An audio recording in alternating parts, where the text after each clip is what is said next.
Praise the lord. దేవుడు మిమ్మను దీవించుగాక. ఈ దినము వాగ్దానము, నీ విశ్వాసము గొప్పది, నీవు కోరినట్టే నీకు అవునుగాక. మత్తయి సువార్త 15వ అధ్యాయము 28వ వచనము.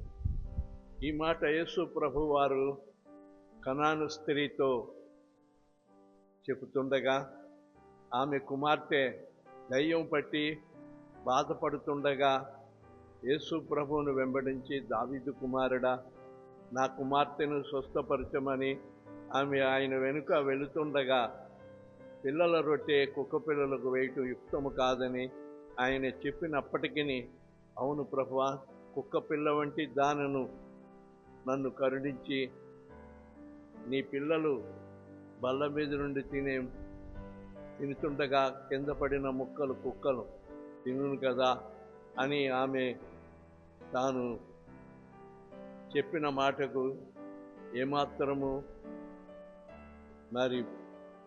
విసుగు చెందక, నిరాశపడక ప్రభువుని అడిగినందుకు, అమ్మా, నీ విశ్వాసము గొప్పది అని ప్రభు ఆ కనాను స్త్రీని మెచ్చుకున్నట్టుగా మనం చూస్తున్నాం. కనుక దేవుని యొద్దకు వచ్చేవారు మనము విశ్వాసముతో ప్రభువుని అడిగినప్పుడు ఆయన మనకు చేయలేనిదేదీ లేదు.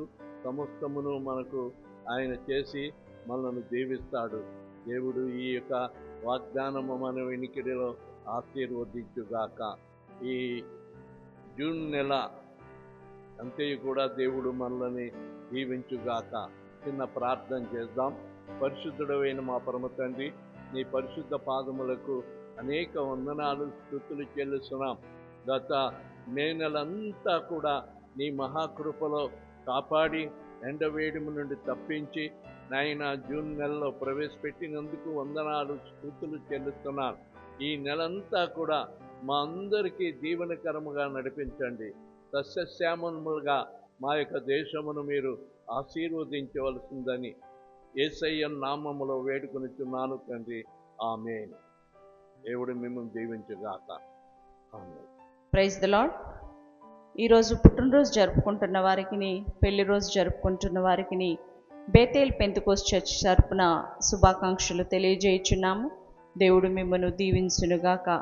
ఆమేన్. ఈరోజు పెళ్లి రోజు జరుపుకుంటున్న మూర్తికి మరియు సంధ్యకు, అలాగే శ్యామల, ప్రేమ్ కుమార్కు బేతేల్ పెంతెకోస్తు చర్చ్ తరపున శుభాకాంక్షలు తెలియజేయుచున్నాము. దేవుడు మిమ్మును మీ కుటుంబాన్ని ఆశీర్వదించునుగాక. ఆమేన్.